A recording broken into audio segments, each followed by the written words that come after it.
సమాజంలో ఉన్నత స్థానం సాధించేందుకు బాగా కష్టపడి చదివి పైకి రావాలని రాష్ట్ర రోడ్లు, భవనాలు, సినిమాటోగ్రఫీ శాఖల మంత్రి కోమటిరెడ్డి వెంకటరెడ్డి విద్యార్థులకు సూచించారు. సోమవారం ఆయన కనగల్ మండల కేంద్రంలోని జిల్లా పరిషత్ ఉన్నత పాఠశాలను సందర్శించి విద్యార్థులతో ముఖాముఖి మాట్లాడారు. సోమవారం రాష్ట్ర రోడ్లు, భవనాల, సినిమాటోగ్రఫీ శాఖల మంత్రి కోమటిరెడ్డి వెంకటరెడ్డి కనగల్ మండల కేంద్రంలోని జిల్లా పరిషత్ ఉన్నత పాఠశాలను సందర్శించి విద్యార్థులతో ముఖాముఖి మాట్లాడారు. పాఠశాలలో ఉన్న సౌకర్యాలు, చదువు, ఇతర విషయాలను అడిగి తెలుసుకున్నారు.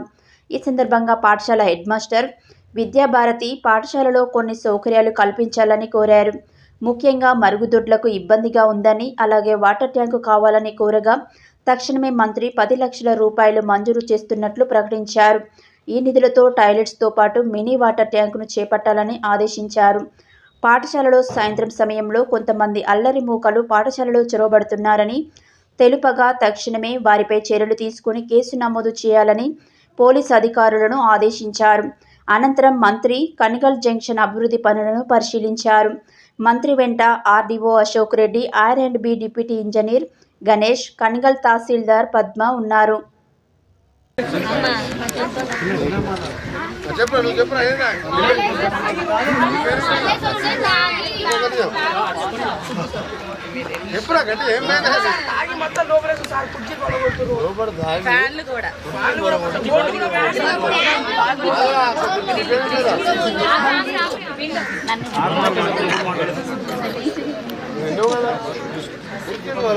స్కూల్లో తాగినంతే పోలీసులు మీరు ఏం పని చేస్తున్నారు?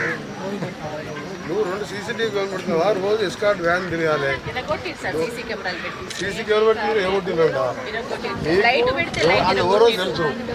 ఎవడన్నా కానీ ఆ పార్టీ కానీ ఎవడన్నా కానీ ఎంత పెద్ద లీడర్ కానీ వాడు ఎవడన్నా స్కూల్లో తాగినా లోపల ఏమైనా చేసినా స్టేషన్ లోపడేయాలి.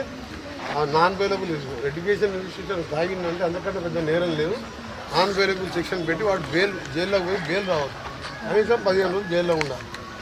అలా ఇలా తాగినట్టు వస్తే మాత్రం నీ బాధ్యత. అయిపోయింది. జైలు తాళం పెట్టిందంటే నైట్ రోజు ఒక ట్రిప్ కొట్టు ఎవడోడు దొరుకుతాడు, వాడిని బట్టి లోపడేసినావు అంటే ఎవడైనా కానీ